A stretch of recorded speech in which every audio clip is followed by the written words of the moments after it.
Selamat siang anak-anakku. Apa kabar kalian semua di sana? Harapan saya kalian dalam posisi yang sehat, tetap dalam kondisi yang sehat dan tetap fokus belajar, ya. Karena di pembelajaran daring ini kondisi yang sehat dan fokus belajar itu yang paling penting, ya. Oke. Nah, pada pertemuan kita yang ketiga pada siang hari ini, ya, kali ini khusus membahas mengenai struktur dan fungsi akar, ya. Struktur dan fungsi akar. Ada dua kata yang berbeda di situ. Struktur berarti bentuk, ya kan? Dan fungsi berarti apa sih fungsi akar buat tumbuhan itu sendiri? Nah, kita akan bahas satu persatu, ya. Nah, langsung saja ya. Nah, struktur akar. Secara akar, ya, secara umum terbagi atas dua. Yang pertama, struktur anatomi dan yang kedua struktur morfologi, ya. Nah, berikut slide-nya. Ya, bisa kalian saksikan di depan. Akar, ya, struktur akar terbagi atas dua. Tadi saya agak terbalik, ya. Struktur morfologi berarti yang dapat dilihat menggunakan mata, dan yang kedua adalah struktur anatomi, berarti yang tidak dapat dilihat menggunakan mata dan wajib menggunakan alat bantuan. Apa nama alat bantuannya, Bu? Nama alat bantuannya adalah mikroskop. Ya, jadi yang dapat dilihat pakai mata itu dikenal dengan nama struktur morfologi. Yang tidak dapat dilihat pakai mata itu yang dikenal dengan nama struktur anatomi. Nah, kita bahas satu persatu. Struktur morfologi, ya. Apa saja sih, Bu, struktur morfologinya yang dapat dilihat pakai mata itu? Ya, oke, saya tampilkan gambarnya. Nah, kalian bisa lihat di depan, ya. Struktur morfologi akar terdiri atas batang akar, ya. Pada bagian batang akar terdapat leher atau pangkal akar, cabang akar, lalu rambut akar, ujung akar. Khusus pada ujung akar terdapat yang namanya tudung akar. Nah, tidak lupa disertai dengan adanya serabut akar. Bu, di ujung situ ada tudung akar. Bentuknya agak berbeda, Bu. Apa fungsi tudung akar, Bu? Nah, fungsi tudung akar adalah melindungi akar ketika akan menembus tanah, ketika akan menembus batuan, ya, ketika akan menembus tanah dan batuan, sehingga akar dapat menyerap air dan garam mineral yang terdapat di dalam tanah.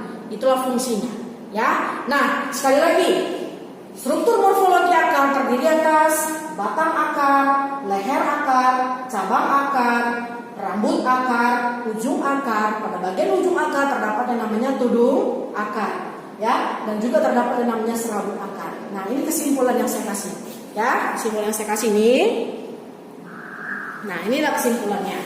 Ini gambar, ini adalah gambar struktur akar monokotil, tanaman monokotil. Nah, ini dia gambarnya, ya. Sama seperti yang pada tanaman dikotil yang gambar sebelumnya tadi. Nah, kesimpulannya inilah dia yang tadi saya bilang. Nah, inilah dia bagian luar akar terbagi atas, seperti saya bilang, ada leher akar, ada badan atau batang akar, ada cabang akar, rambut akar, tudung akar. Nah, bagian tudung akar itu dilindungi oleh kaliptra, ya, itu dia. Nah, itu tadi fungsi kaliptra tadi itu apa? Ya, seperti saya bilang, khusus tudung akar di dalamnya terdapat kaliptra. Nah, kaliptra ini digunakan untuk menembus batuan atau tanah yang terdapat di dalam tanah, ya, sehingga akar tersebut dapat mengambil air dan garam mineral yang terdapat di dalam tanah. Nah, pada bagian struktur akar ini, ya, secara morfologi ini ada beberapa daerah ketika bagian akar tadi dibelah, ya, kemudian dilihat di bawah mikroskop, ada beberapa bagian-bagian, ya. Mari kita saksikan gambarnya.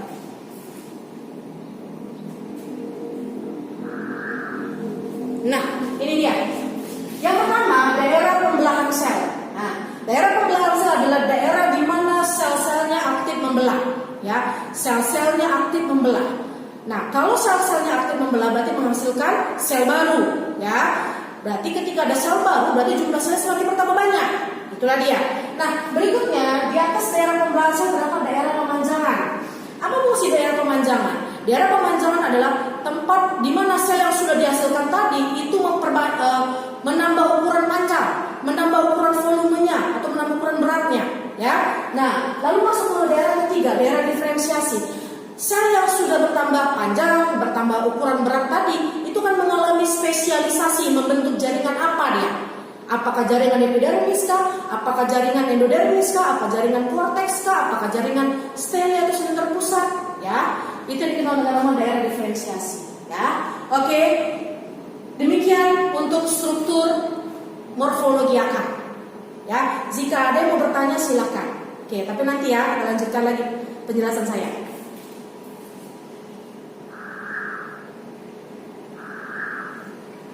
Iya, kita langsung masuk ke struktur anatomi akar ya. Struktur anatomi akar adalah struktur yang tidak dapat dilihat menggunakan mata.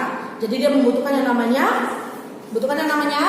mikroskop. Untuk apa? Untuk melihat ya. Ketika akar dipotong kemudian dilihat di bawah mikroskop, apakah isinya? Nah, isinya ada 1, jaringan epidermis, 2, jaringan korteks, 3, jaringan silinder pusat atau stele. Jadi ada 3, epidermis, korteks, dan stele. Nah, bagaimana bentuknya? Mari kita lihat.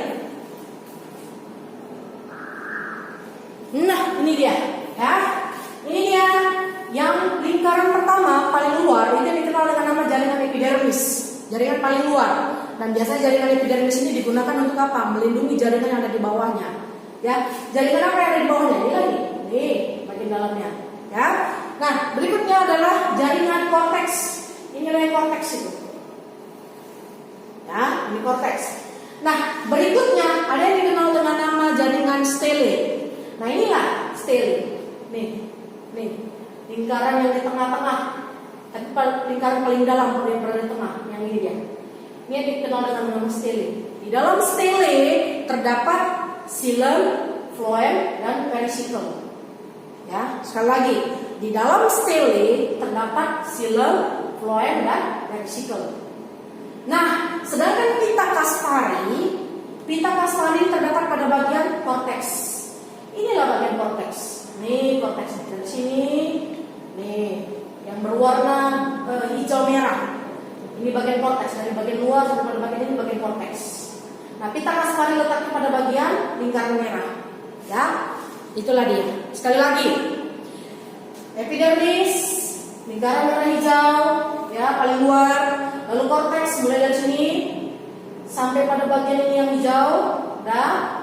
Lalu silinder pusat, nah yang ini, ya. Dan di dalamnya terdapat xilem, phloem, dan pericycle, ya. Dan jangan lupa di dalam korteks terdapat yang namanya pita Caspari. Pita Caspari ini biasanya digunakan untuk melindungi supaya air tidak masuk berlebihan menuju ke dinding sel, ya. Air tidak masuk berlebihan menuju ke dinding sel. Cukup xilem aja yang ambil air. Xilem aja yang mengambil air dan garam mineral, karena itu fungsinya. Ya, itulah dia. Oke, baik, kita lanjutkan. Nah, jaringan epidermis memiliki ciri-ciri. Yang pertama, selnya berbentuk pipi, ya. Selnya berbentuk pipi, kemudian dia dindingnya tipis dan satu lapis saja, ya. Berdinding tipis dan satu lapis. Dia nggak berlapis-lapis tapi selapis aja. Nah, yang kedua, biasanya jaringan epidermis ini termodifikasi menjadi rambut akar, ya. Khusus pada bagian rambut akar ada bagian yang dikenal dengan nama lapisan kutikula. Nah, lapisan kutikula inilah yang digunakan untuk digunakan untuk menyerap air. Sedangkan rambut akar memiliki fungsi untuk memperluas bidang penyerapan. Penyerapan apa? Penyerapan air. Nah, lapisan kutikula terdapat pada bagian rambut akar. Nah, bagian lapisan kutikula inilah yang berfungsi sebagai penyerap air tadi. Jadi ingat ya, lapisan epidermis pada bagian akar dapat termodifikasi menjadi rambut akar. Pada bagian rambut akar terdapat yang namanya lapisan kutikula. Lapisan kutikula adalah lapisan yang digunakan untuk menyerap air. Nah, sedangkan rambut akar secara umum berfungsi untuk memperluas bidang penyerapan air dan garam-garam mineral. Ya, oke. Selanjutnya kita masuk pada jaringan yang kedua, yaitu jaringan korteks. Ya, oke. Jaringan korteks. Jaringan korteks adalah jaringan yang terdapat di antara jaringan epidermis dan jaringan silinder pusat. Dia letaknya tengah-tengah.